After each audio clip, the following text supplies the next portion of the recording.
Hello guys, and welcome to the full series of season 1 of Hotlaps compiled into one video for your viewing pleasure. I wanted to get this out before I go away on holiday and before we start season 2. I'm really excited to start season 2, got some cool cars, and the video's gonna be better and it'll be more frequent. I'm so excited for that. If you do enjoy the video, make sure to slap a like and subscribe. Make sure to check out and tell me which car is your favorite in the comments down below. Let's get to the Hotlaps. From the front, this car looks really aggressive, and it takes me back to 2005, 2008 levels of car. Like from the front, it looks awesome.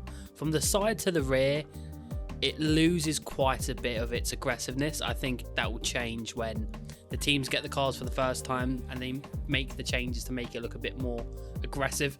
From the cockpit, it's quite simple. The halo is quite simple. From the top view, I am running the 2026 launch livery on the car.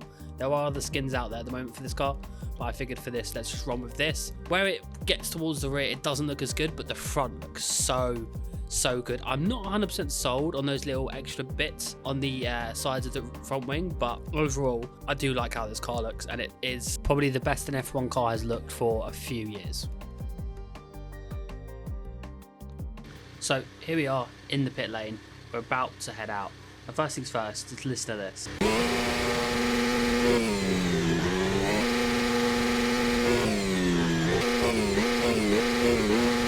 Sounds pretty good.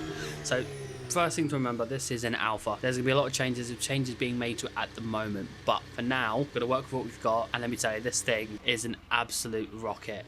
So we're going to take it out onto the circuit. The reason we picked Donington, my favourite circuit, overall it's got a bit of everything on this track, right? It's got high speed, medium speed, low speed, and just quite a few challenging corners to get right. At the end of this, we're going to obviously have a hot lap, and we're going to create like a leaderboard and stack it up against other cars that we will do in the future. I've got a few lined up, but this is the first one I wanted to do. I've had this idea for a while, and this car kind of made me decide, yeah, let's do this. So one thing to know about this car is it's an absolute rocket. I mean, look at the speed we're carrying.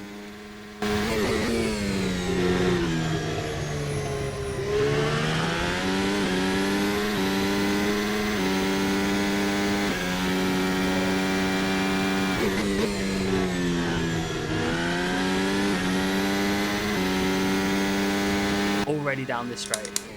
Now, it's very twitchy. It's very delicate. Now, due to the lack of ground effect they've removed on this car,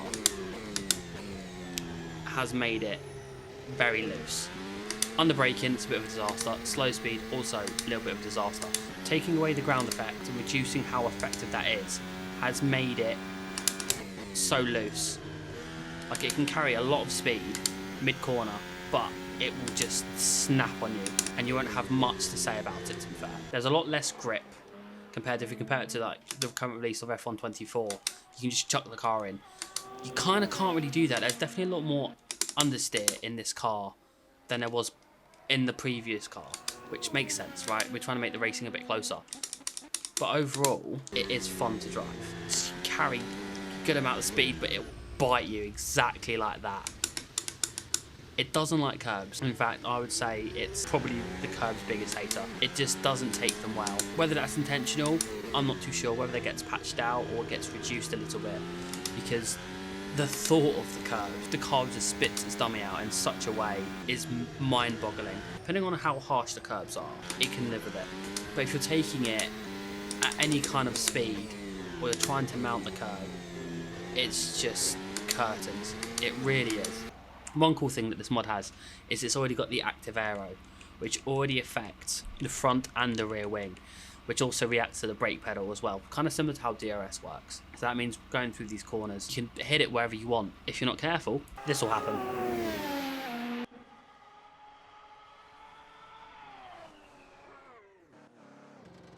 Just as easy as that. Now, if we're talking about the sound, at first, I found the sound to be quite interesting, to say the least. Now, I've driven a fair amount of laps in this car. It's actually not that bad. I'm more accustomed to it than I was originally. I think the main issue at the moment for this car is it's way too quick in a straight line. Easily the case. I think you can hit something crazy like 380 down the hangar straight at Silverstone, which is just mental, right? That's way too much. And I think there is maybe a bit too much understeer currently in the car, which, you know, again, like I said, it's an alpha. All of those problems aside, this car is really fun to drive. So that's enough talking about the car, about how good it looks, its pros, its cons. Let's get down to the hot lap to set the benchmark for the first ever lap time on the leaderboard.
So there we have it, the first ever lap in this series, a 101.013. Don't get me wrong, there's definitely more time to be gained. You probably get about half a tenth out of this lap. I think trying to hook it up in this car was really frustrating. Given what we know about this car, I think this is a decent time. I'm sure it can be beaten.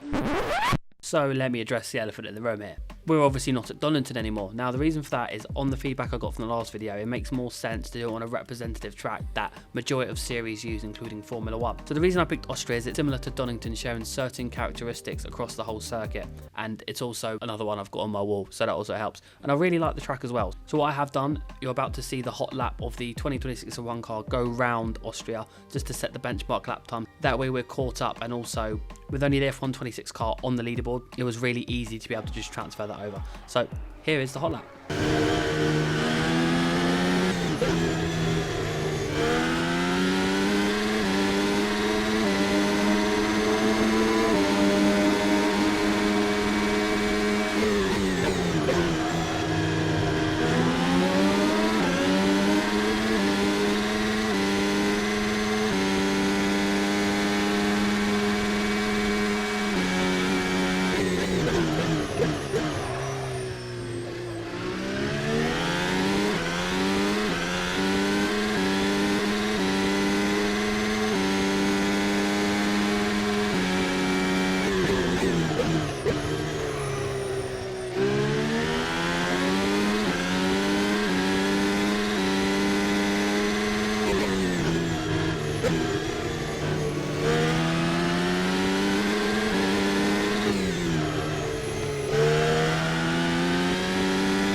So let's talk about the car we've got right in front of us today. As I said in the intro, it is the 2024 Formula 2 car. We've got the Ollie Bearman livery, which I'll mention a little bit later on. Look at that rear wing, my lord. It's very in your face. You can't really get away from it. Apart from that grey area of the rear wing, the rest of the car really is a cute little mini-sized Formula 1 car. The front wing here, as you can see, it's adorable. It looks like a real small F1 car. Really compact all the way down, and really does the job of being a feeder series, the next step into Formula 1, and they really encapsulate that really well. Now, although this is good looking, there will be obviously cars down the line which will be really ugly looking in comparison. So here we are in the pit lane in the F2 car. We're going to be running Ollie Bearman's livery for this season. Iconic looking livery, it's Prima, so it's kind of catches your eye quite often. I'm really excited to see what we can do in this car, get out on track. I love F2. I think it's one of my favourite motorsport series if I had to go down to one. So let's crawl out of this pit lane and let's get onto the track and see what kind of things we can achieve with this car. It's going to be interesting to say the least, because at the moment I'm currently bulk recording the F2 career mode. Driving this compared to the current F2 is going to be weird. It feels really quite loose, to be fair. I mean, there's a lot of movement in it, which I noticed straight out the gates, and it feels like an abundance of grip. So obviously at the beginning of this episode I showed the hot lap by the F1 2026 car, and instantly, this isn't going to be too far away at all, I don't think. It does feel a little bit slow mid-corner, and the power's a little bit slow, let's say, but overall it does feel quite similar to the current gen Formula 2 car. That gravel trap there really caught me out.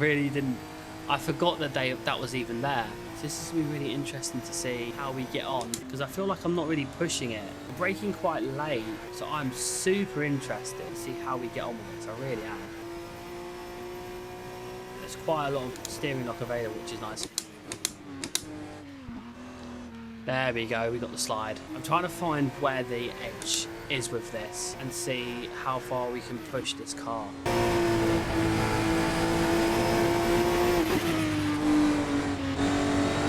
Definitely off throttle.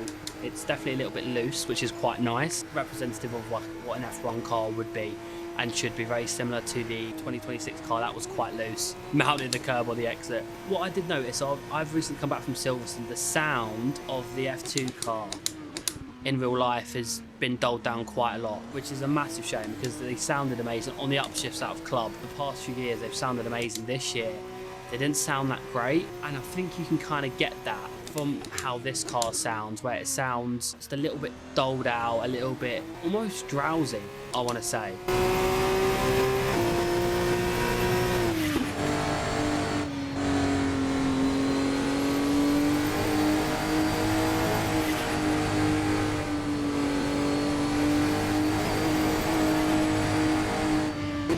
Overall, I feel right at home. I feel comfortable in the car immediately. It just feels right. I don't know what it is. I think even in the Formula 1 games, I do prefer driving the F2 cars. I'm not sure why. Maybe that's a skill issue and I just prefer better in a slower car, but the car feels really nice. It feels exactly how I expected it to.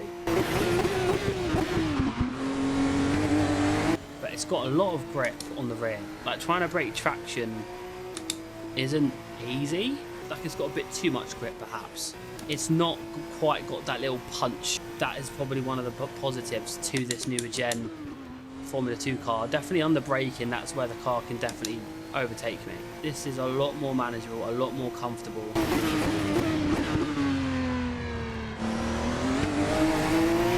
I'm getting on power so much easier. The earlier spec of Formula 2 cars were definitely a lot more harsher, but this just kind of just sticks. Let's see if we can go back to the pits and see if there's something I'm missing, because I'm finding it hard to believe the car is this planted. So I've made a slight tweak to the diff, see if that makes a difference. TC's completely off, ABS completely off. The car is heavy, so I might help it slightly.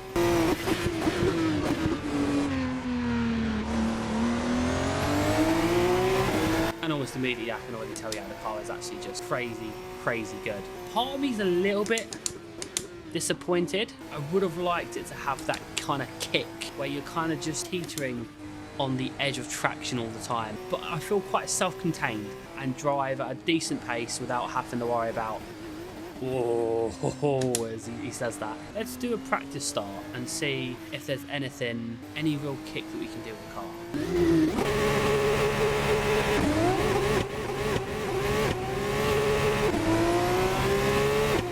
Nothing too crazy on the start. Whoa. Okay. It feels really nice, really comfortable. So I'm hoping when we do the hot lap, all the fuel's gone, the car's not as heavy, on quicker tyres, that maybe, just maybe, it'll maybe unleash itself a little bit. I guess that's the next step. Let's put it through the hot lap and see what this can do.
So there we have it, guys. That is the hot lap for the Formula 2 car around here. It managed a 1:14.2, just about 7.1 seconds off of the 2026 F1 car, which overall I don't think is that bad. Around other circuits, it might be a little bit closer. Obviously, given the long straights here, the power deficit is quite real. Overall, really lovely car to drive. My only gripe with it is the fact that there is no real kick, no real punch under traction. It's very comfortable in that regard. But overall, I actually really do like it. It's probably one of the better cars that I've probably driven over my few years of doing sim racing and stuff like that. The creators of this car is ACFL. The link to the car, if you want to purchase it, will be in the description below.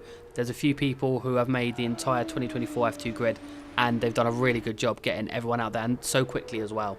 Straight out the gates, looking at it from the front, you can tell this is a really mean looking car. The way the bodywork flows over the tyres and showing you just the top of them from the right angle is really cool. The exposed carbon fibre on the sides and obviously on the rear wing too is a really nice touch. And the size of this rear wing, my God, it is one huge rear wing. And then even going from the top view over, it's a generic type of LMP-esque box shape, but then when you get towards the rear you can see where all the aero really does kick in. It's just a mean looking car. It's probably one of the best looking Le Mans hybrids, I think. Even the interior is really compact and really tight with a few buttons and dials for everything that you need. And it's such a skinny rear wing, obviously being a Le Mans spec car, and we're obviously running the 2024 Le Mans winning livery as well. But can it compete on the leaderboard?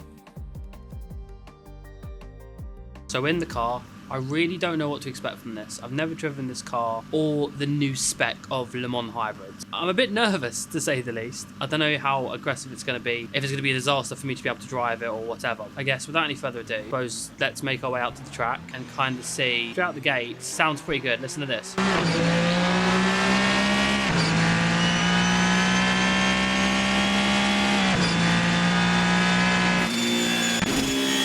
Oh, that sounds good. Or it's got a bit of a kick to it. So instantly, in comparison to the F2 car, it's already got a bit more power and a bit more punch on traction, which is nice. Oh, and it also likes to lock up a bit more as well. This could be fun. It's going to take some getting used to. Take the escape road. Not much of an escape road around here, to be honest with you. The last two cars we've driven, obviously being a Formula 1 car and a Formula 2 car, the braking is definitely going to be something, as I bounce all over the gravel, something I'm going to have to get acclimatized to. I'm quite used to the single seaters at the moment, so even this view, something I'm not necessarily accustomed to. But once we get a feel for it, I reckon we could probably get some good pace out of this. Now, speaking of the cockpit, it's very closed in, like it's a lot more claustrophobic. And we're around, and we didn't take long at all. I'm on the hard compound tyres, which obviously probably doesn't actually help. But obviously I want to save as much as I can. Trying to keep the car on the island at the moment is a bit of a problem. It has got some great speed to it though. Trying to dial in how far I can push it, and also being central in the single seater makes it a little bit easier to know your wits around you. I've got so much more space to my right. Obviously I'm right on the edge now on the left hand side of the car. I think the biggest issue I'm going to have is for sure going to be the braking. Just trying to get this behemoth of a car to slow down. It feels heavy, which, you know, to be expected, it would be, right? Quite a bit of understeer in this as well, especially with this base level setup. Again, through the gravel on exit. It's definitely going to take some getting used to. Locked up on entry there, and it came up with a few lights on the dashboard. That's quite a cool touch. What I'm noticing immediately, the F2 car could brake quite similar to the F1 car. A few seconds off maybe? If you think you could beat it, then by all means let me know in the comments below. I think we'll have to see how close it can get. I'm starting to get my eye on a little bit. What I don't think helps this car is the radius of corners we've got. They're quite narrow, they're quite small corners. Just turning in and just hoping that the apex is going to be there. One thing that does slightly annoy me as I make my way back around to the start finish, there's no like time or delta on the steering wheel, which I quite like in my cars. I like having, at the very least, a last lap. It's going to take me quite a few hot laps, get that nailed down, where I keep drifting out a little too wide. Speaking of which, let's put this car to the test and take it on the hot lap.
So that was our hot lap in the Ferrari 499P, and it's quite a way off the F2 car, and it's even further off the Formula 1 car.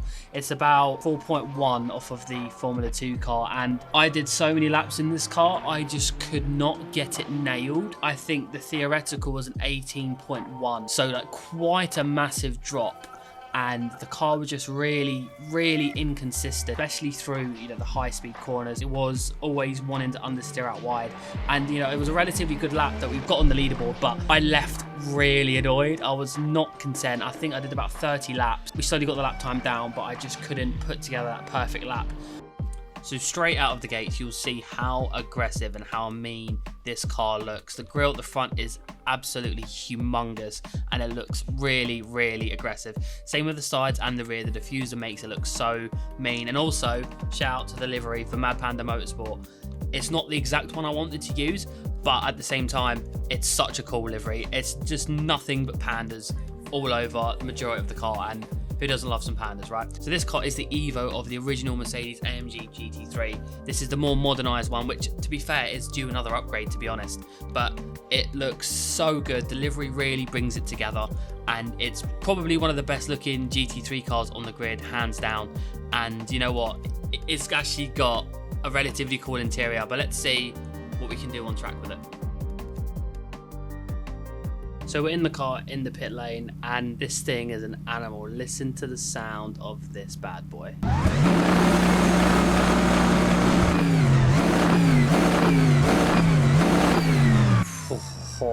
Now, one thing I love about Mercedes, right, is the cars sound so good and they look so aggressive. So let's crawl out onto the circuit. Oh, that sounds so good. Let's just listen.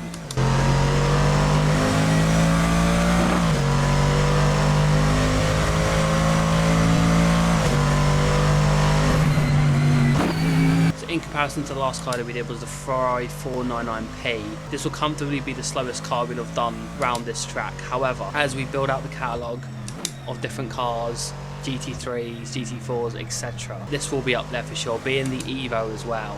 Obviously this will be quicker than the baseline Mercedes AMG GT3. At some point I do want to chuck that around as well to see what, you know, how much of a difference it really does make. But this is just so fun. I'm a bit more comfortable with this kind of car due to how much ACC I've played in the past. Mercedes being my favourite car out of all the GT3s. I never got the chance to do, you know, like the 720S Evo or the 296 properly. But when this came out, it came out roughly around about the same time as Donington. I was in heaven. Going through Sector 1 in Donington in this was just, it was just great vibes. It's such a good car. I think it's probably my favourite GT3, and I don't think it's very close. I really do like the 720S. Something about this Mercedes, I just love it so much, man. It handles quite well, I think, in terms of GT3s for front engine cars. I mean, mid engines are okay. Rear engines I've never really gotten on with. I don't know if it's the weight distribution I'm not a fan of, but I like having a heavy front end. I know for a lot of people the Mercedes is a bit stiff, I guess is one word that you could probably give it. It just points and goes, man. I'm sure with, you know, the McLaren 720S or even the Evo perhaps, slinging that round here will probably be quicker. Obviously through Sector 2, Sector 3, you know, without the BOP, like, it's just an animal. It'll be really telling after we've done a few, just to kind of see what kind of lap times we can get out of all of the GT3 field. Your McLaren 720S, your 296, your AMG Evo. One thing I do like as well is, I complained about this in the last video, it's got a delta on the dashboard, which makes me so happy. You know, how are you to know how quick you're going if you're improving? Should you bail out?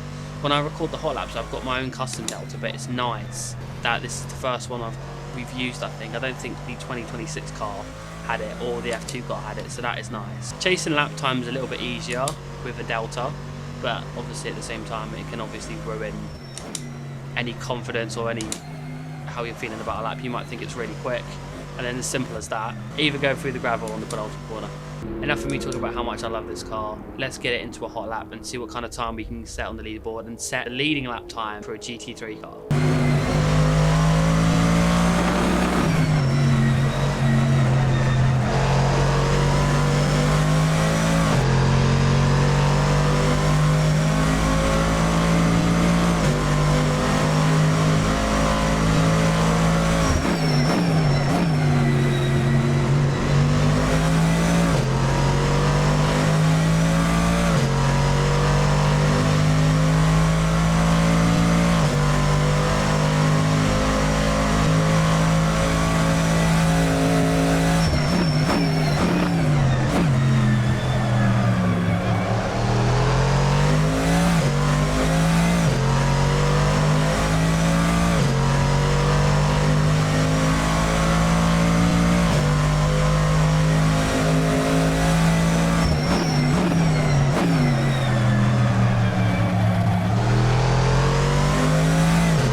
So there we have it. There is our hot lap in Mercedes AMG GT3 Evo, a 130.7, quite a way off almost every single car, but again, in terms of relative lap time, that's not important. It is going to be the benchmark for the future GT3s we do, GT4s, GTEs, whatever that may be. It's the first of its kind effect we've got around this track, and in stark contrast compared to the 499p, I actually left this feeling really quite happy and really quite fulfilled. I ended up, I think, doing more laps than the 499p.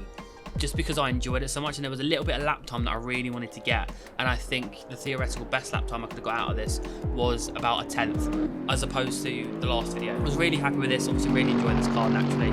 I think I expressed that enough in the last 5 to 10 minutes of this video anyway, so really happy with it. It's such a lovely car to drive. I'm excited to see which GT3 cars can contend with it and which ones can probably blow it out of the water. I think I have an idea of which GT3 I want to do next, but obviously we're going to cycle back through the categories. I think the next one will be a Formula 1 car, and we'll kind of work our way down the grid and kind of alternating in kind of like a cycle. That way it's easy to acknowledge kind of what cars will be coming next. And also, if you aren't interested in certain cars, in a few days, okay, an F1 car will be coming back, or a GT3 car will be cycling back around. The first thing you notice when you look at this car is the iconic Brawn livery. You see this a few times in GT cars like the RGN teams, but just looking at it, you instantly know what livery this is. And we are running the Brazilian Grand Prix livery rather than the basic Australia one. So we've got all the late season sponsors. We're also running the 2009 tyres with the green line on the sidewall as well for a little bit extra grip. It's a really nice looking car. It's really quite basic by today's standards. I really do like, you know, little details like, you know, the carbon mirrors with like the little, almost like caution tape on them, which is really cool. A little bit of a fin by the wing mirrors as well, where the TNT logo is placed. It's quite a simple car, like I said, but it's quite a nice design. I think the livery works quite well, which is always something that has to be iconic with a car, especially a championship winning car. But let's see how it will do on circuit. So we are in the car, ready to go out on track, and it's so weird seeing a car with no halo. This won't be the first we'll do with no halo, but for now, it's just weird. We're so used to now having the halo on the cars, and obviously this car is about 9 years away from the halos being introduced, so it's really weird seeing it without that. But I'm excited to see what the Brawn can do around here. So let's make our way onto the circuit, and as we always do as we go onto the circuit, let's see how it sounds.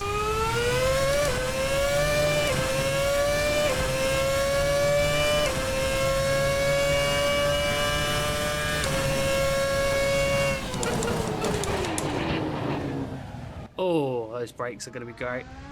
It sounds pretty dope.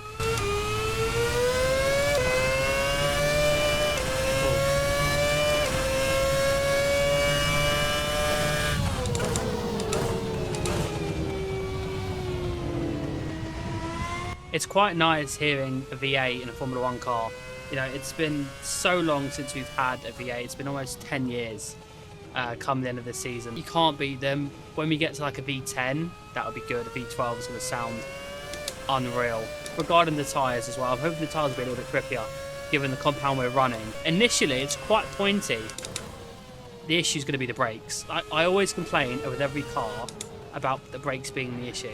There's quite a lot of grip straight out the gates. Shout out to the illegal diffuser. Good God.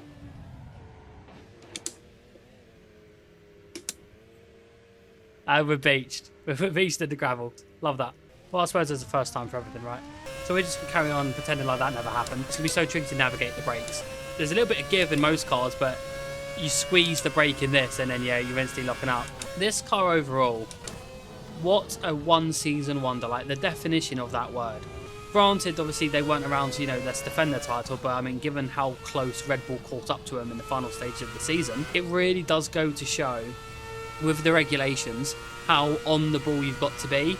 Because there's no reason that a team can't do that inside 2026, right? They can find some crazy revolutionary idea, make it legal, and the next thing you know, flying ahead of everyone in the Drivers' Championship and Constructors. And luckily for Brawn, you know, that early advantage they had, they were able to gather enough points to come the end of the season when everyone was catching up to make sure that they ended up winning the title. It was close.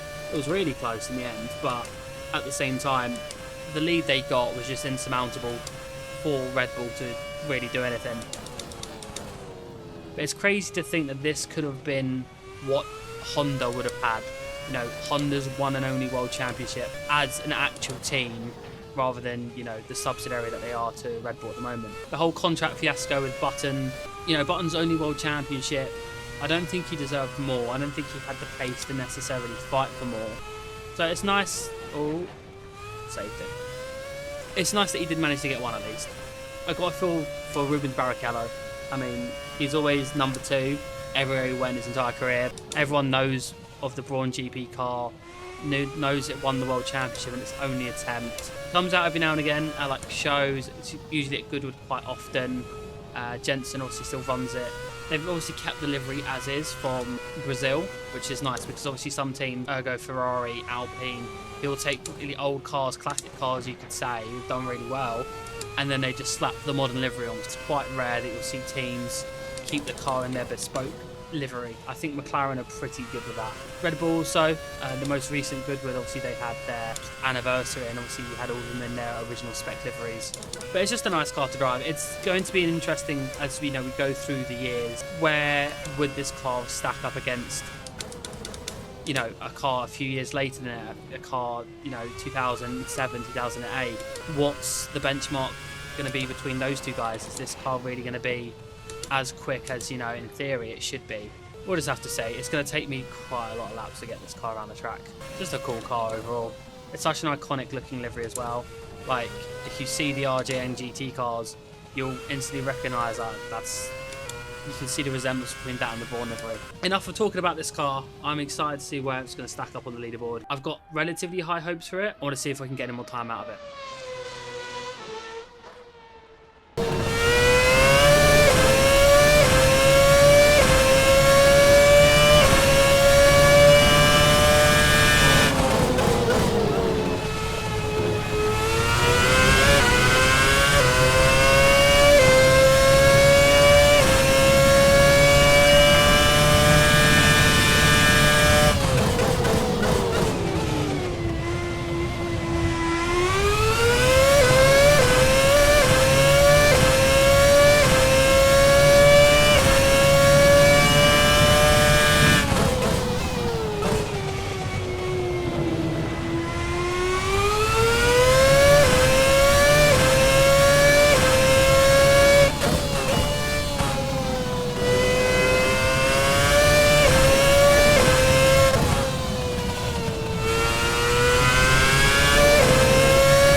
So there we have it. That is our lap around the Red Bull Ring. The Brawn GP car set a 107.512. It's so close to the 2026 car, about 3.3 tenths off of taking the top time on the leaderboard. So it's the quickest car we've had go through Sector 1, and it just missed out a little bit in the subsequent 2 sectors, but it cleared the Formula 1 2026 car by about 4 tenths. So having a 4-tenth advantage and then losing it through the medium to high speed corners. Naturally, I'm not surprised, but I do wonder how much quicker the modern Formula 1 cars will be in comparison to this and subsequently the 2026 car. But so the first thing you notice when you look at this car is how skinny the rear wing is. So when this was introduced in 2011, obviously it was modelled on the 2009 regulations for the F1 cars, and they've kind of followed that theme. But this one, growing up watching Charles Leclerc race this in the final season, watching Pierre Gasly win his world championship against Giovinazzi in 2016, renaming the series to F2, and then this being the first ever chassis they run in the series. As you can tell by looking at the screen now, you can see we are using Pierre Gasly's 2016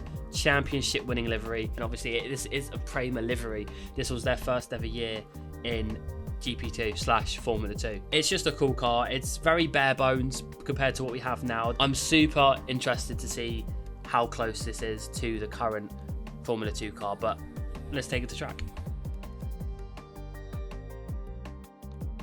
So this is something I'm so excited for. I absolutely adore the old GP2 car before it was replaced by F2. It's not just the skin, obviously a big fan of the skin, but this is what F2 GP2 is to me. Like, this is what I envision with Gasly in it, Leclerc in it, and even predecessing all the way back. I remember Gutierrez racing at Valencia, somehow winning in what was obviously at the time a Lotus Renault livery. It's got a special place for me, so I'm hoping this car can, you know, climb itself up the leaderboards a little bit. I'm interested to see how high it can get.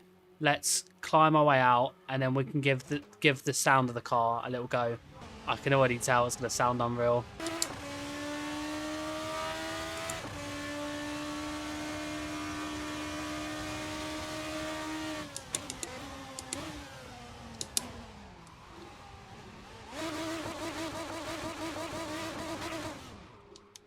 Oh, I love this car already. That sounds mighty. It has got a bucket load of understeer, which is fine. You know, I wouldn't expect anything different. The sound alone is worth the purchase. 110%. Oh, big snap, big snap, big snap. Avoid the gravel. Oh, this is going to take some getting used to. But I'm here for this. I'm absolutely here for the challenge this is going to give me. A lot of people may not be too familiar with GP2, obviously more familiar with what is now F2. But it was like the pinnacle junior formula, realistically, right? Obviously, you had like Euro F3, which was really good. GP2 was just carnage. It was so good for an entertainment factor and the drivers. Whoa! I must have locked the rears there. Like 2016 and 2017 had some unreal grids. If you look to see what they've gone on and done now, you know, the likes of Artem Markelov, who was like a mainstay in GP2 Formula 2. Raffaele Marcello is now a GT driver, forming at Mercedes, now at BMW. Obviously, you've got... Oh, held it. All good. You know, you've got Mitch Evans, who's almost a Formula E world champion. Sergei Sorokin, Matsushita, Latifi was another one that obviously came through the ranks. Sean Galao, we got a few attempts into Formula 1 via practice sessions, almost somehow got into the Toro Rosso scene. You know, Louis Delatraz transitioned now into LMP. You've got Giovinazzi, obviously teammate Gasly in the 16. Giovinazzi just missed out on the title. Obviously, Gasly won. Both found their way into F1. You know, you could argue, obviously, one's had more successful of a career than the other. But then look at what Giovinazzi's gone to do. He just won Le Mans a year ago. Ollie Rowland, Formula E driver. That's just for 2016. There's so many more. I think Nick debuted in 2017. You know, obviously, Nick was a Formula E world champion. Granted, you know, he didn't do well in F1, but the grids were stacked, the racing was great. You would have so much carnage in a race. Like, by today's standards, it's quite tame compared to what GP2 was like back in the day. The hairpin sucks. I really don't like this hairpin. So like 2016 was mental, like 2017 was just as good. You had Fuoco, who just this year won Le Mans with Ferrari, so no surprise there, realistically. Alex Palou raced for Campos back then. Now look at him, he's like IndyCar's best driver at the moment. At that stage, it was technically Formula 2. It was the first year it was Formula 2, but it was still this car. So the transition was quite interesting, you know. Callum Ilott obviously went on to do well. Santino Ferrucci, less said about him, the better. And like there were some drivers that just stuck around in GP2 Formula 2 for so long. Like, they became part of the furniture. I mean, Sean Galao's one of those people. Like, he was in GP2 and F2 for so many seasons, struggling to keep his car on the island. Really just stayed there because it was a lot cheaper, I imagine, back then as well. The rears lock up so easily. For the hot lap, I'm going to have to obviously correct that. Struggling so much to keep this car in a straight line. Once you get it nailed, I'm sure it's beautiful. But I'm so not there yet. So not there. It's one of those ones where I want to get it to work. I can't do the hairpin. Just can't do it. This section I'm a little bit more comfortable in because it's not that slow speed.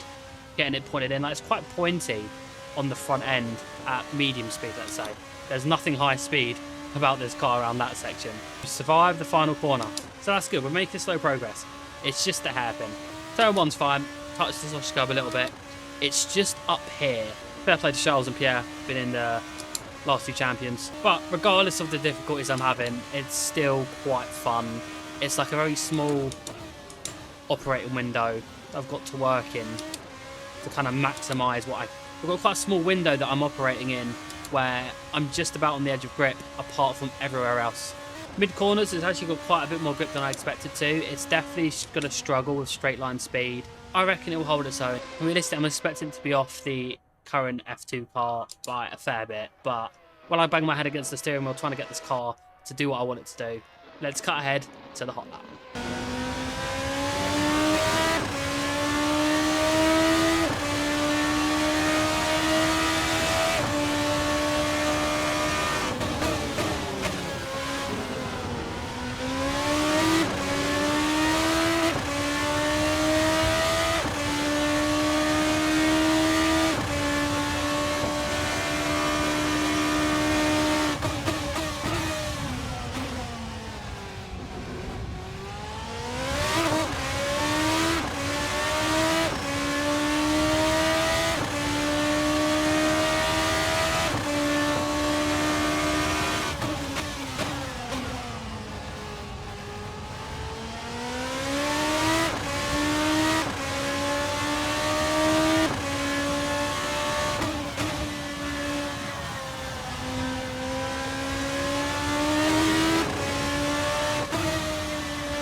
So there we have it, the GP2 from 2011-2016 set a 1:15.906. It's not massively far away from the current gen of Formula 2 car, which is quite interesting given the many generations, iterations we've had between. You know, I said in the video how hard this car was to use at slow speed corners, and I did struggle with that a bit. I set this lap relatively early on and I just couldn't improve off of it. You can definitely get more lap time out of it in comparison to the IRL lap times. It's way off. Normally all these times are accurate there or thereabouts, but this is the first car that's really been down on pace. It's really cool to drive. I really enjoyed it, and it'll be interesting to see where the other generations of F2 cars, like the F2 2018 car, will fit in, possibly between these, maybe be a bit quicker. So, first impressions with this car, I don't think you can really ignore the front wing. The rear wing kind of does get lost behind when you pay attention to how massive and wide this front wing is. There's going to be a fair few of these knocking around the racetrack on any given weekend after damage. The rear wing, on the other hand, is quite different to the F2 one, which is quite surprising. I would have thought they'd have the curvature. They've got it on the bottom part of the rear wing, but engine cover's kind of cool. It looks a little bit stumpy compared to what the F2 cars do. Around the cockpit area, the chassis is actually quite wide, which is quite a nice change.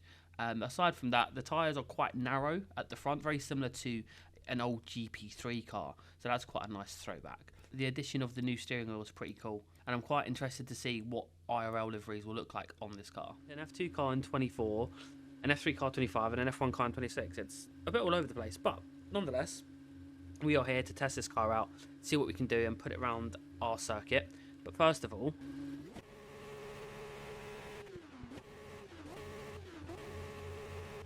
it does sound very similar to the F1 car. So, it does look a bit different, but let's take this out on track and see what we can do. The tyres are so skinny.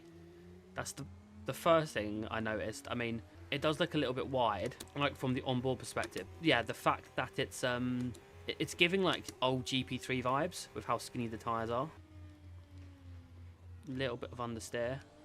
Not a massive amount like of power, but we are on hards, so it does understeer a little bit. But kind of like the F2 car, it can get its nose in. I mean, it's been an incredibly long time since I've done this in any capacity.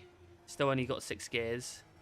Oh, into the gravel, yeah. How I've not missed that gravel trap. But under braking, I say, it doesn't actually feel awful. Like, I don't mind it. That's a good start. I mean, I think in majority of every single one of these I've done, I've always complained about the braking and most things. It's clearly just a skill issue. But in this case, I think I'll be pleasantly surprised as you do get a kick on power. So that's good. As usual, everything's set to factory. So anything that is coming out of the car, whether that be lockups, slip on traction, purely down to the base of the car. More often than not with these, there is no TC anyway. Power steering's really in effect. Through these corners, you can really feel the lack of power steering, as opposed to obviously a Formula 1 car, etc. But I mean, it feels slow compared to other things we've driven. It does make sense compared to the F2 car. It feels similar. It genuinely does. So that's good that it feels kind of similar. The place I'd imagine I'm going to be losing on everything is going to be down the straight, which to be expected, right? But through the corners, I don't actually mind it. It's not bad, you know, it's not bad at all. I can't remember off the top of my head what time I did in the F2 car. It would be really funny if this went quicker.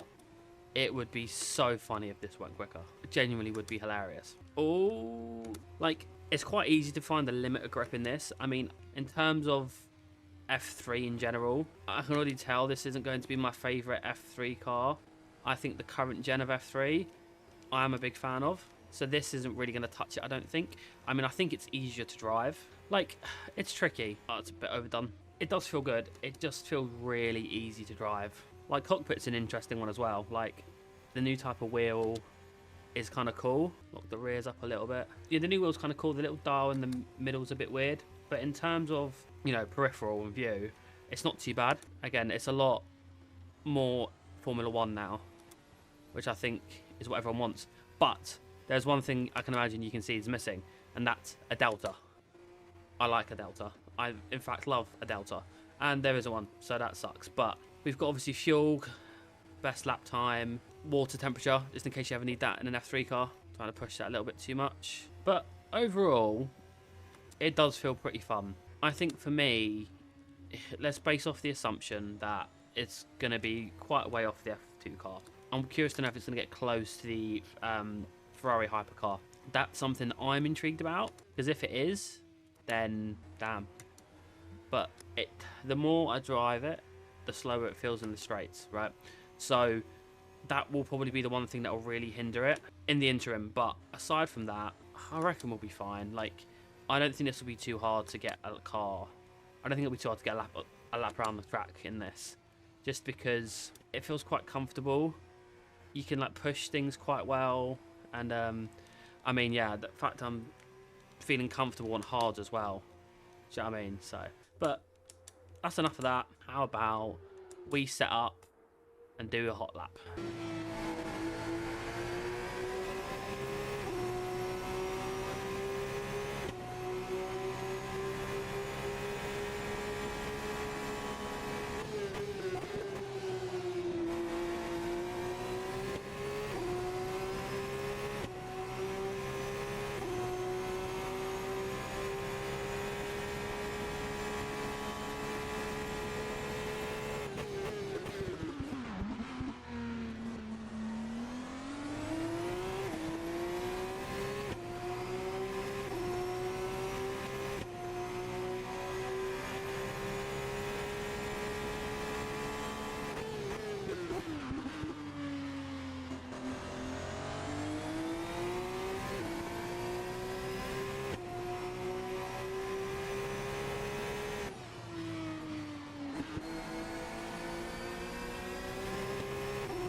So a 1 minute 16.9 more or less. The F3 car does take 5th place on our leaderboard, about a second off of the old GP2 car, and about 2.6 or so from the current F2 car, which I think makes sense. And surprisingly, it did in fact actually beat the Ferrari 499p. So it actually goes to show you, like, around this track specifically, the F3 car and the F2 cars are actually really quite handy compared to the hypercars. Not the slowest car we've had on the leaderboard by any stretch, but definitely not anything that's going to challenge the cars at the top.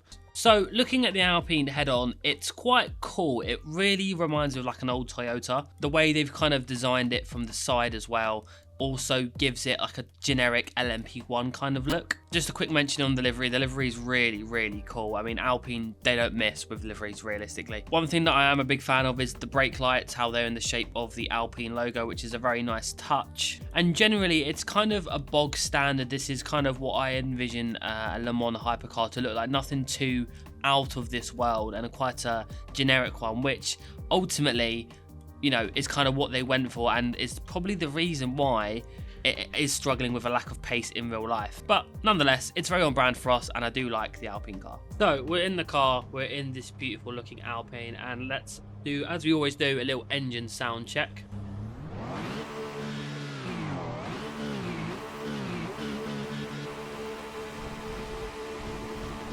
Doesn't sound too bad, you know, it's not awful. We can walk around the car a little bit with the help of the CSP. In actual sense, the cars are actually quite small in comparison to, you know, they do look quite big, but they are actually quite small cars. But nonetheless, let's get back in the car and let's take this bad boy out on circuit. One thing to note as well is I do have brand new pedals.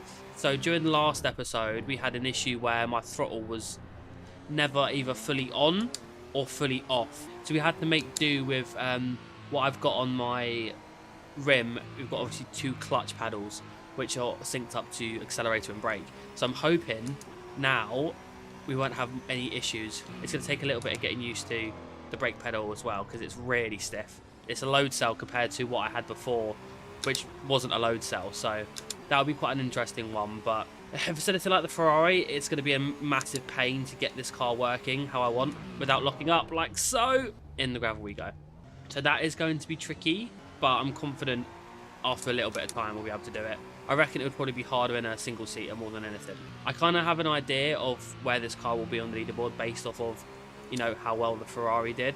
You know, that was quite disappointing, let's say, compared to, you know, where I expected it to actually be. But you know, what can you do? It's one of those things. But now that I've got brand new pedals, it means we can continue more with these. I bulk recorded a few intros and like viewing of the cars already, so it was now just a case of actually getting these bits done. But first impression, it's hard to tell if it's the car or if it's the pedals I'm having issues with the most, but it feels stiff. It feels really stiff. With it being an Alpine as well, you know, it's very on brand with us. Obviously, we've done the Alpine career mode in F1 Manager, which will continue soon. It's just a case of just getting back into it and getting the mods working again. It's been a very long time since I've recorded an episode, so we will get back to that, and we will try and win the World Championship there with them. But in the interim, trying to get this car slowed down is proving to be a bit trickier than I thought. On power, it's not too bad. It feels okay. I think if you were to like, slam on the throttle, then naturally we probably would have a bit of an issue with power, but generally like here it's not too bad. It rides the curbs quite well, doesn't ride the gravel quite well, but it rides the curbs well. I think it might be 4th through there. Might be 4th through both of those. It's just trying to find out, you know, where is optimum, like what gears are optimum. 4th feedback is so strong, holy crap. That was extremely wide, extremely slidey through turn 1. It does feel heavy, but again, can I attribute that down to my new setup? Or one thing I've noticed as well, in first, the RPM is very low in first, like extremely low. So I'm wondering if that's something to keep away from, is keep away from first gear at all costs. The snaps are quite aggressive as well. That's another thing I've noticed. And it does have a tendency to understeer mid-corner. Well, my wheels just woke up. Jesus, it's never made that sound before. I don't know if you could pick that up, but good God, you good wheel. To be fair, I've had this wheel for so long. I wouldn't be surprised if I needed to get an upgrade on this T300. That doesn't sound healthy at all, does it? But overall, it does feel quite heavy. I think first impressions, it's going to be slower than the Ferrari. It does have a Delta on the wheel, which is, as I find myself a Delta connoisseur, big fan of the fact that we've got a Delta on the wheel, which is nice. But yeah, I'm hoping when we go on to softer compound tyres, there'll be a bit more give mid-corner with this, because at the moment it is a bit mad. Like the turning is just, it's not there. So that's something obviously I want to hopefully rectify and get out of the setup before we actually get to the hot laps, because otherwise we could be in for a long day. We seem to be able to navigate turn 1 relatively well. It'll just be these few corners coming up that I think, yeah, there's this lack of grip on the front end. On a corner like this, it's fine because it drifts out wide quite well, but other corners, it's a bit of a disaster. Like here, you can kind of make it work, but a corner like here, you need to get nice and tight, otherwise you will just drift out wide, and those extra little spiky curbs will just really do you. It's a tricky one, but enough of this, enough talking about this car. I think let's go in and get to a hot lap.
So there we have it, the Alpine is placed on the leaderboard in a very low 7th place. It's actually quite far away from the Ferrari. I thought it'd be a little bit closer, but I think overall, you know, given the fact that the Ferrari is a 2-time Le Mans 24-hour winner and the Alpine hasn't really even come close to that, it kind of makes sense when everything's stripped away and it's going for pure pace. But if you have enjoyed the video, make sure to slap a like in the video, and I'll see you very soon for the next episode of Hot Laps. Until then, guys, take care. Bye-bye.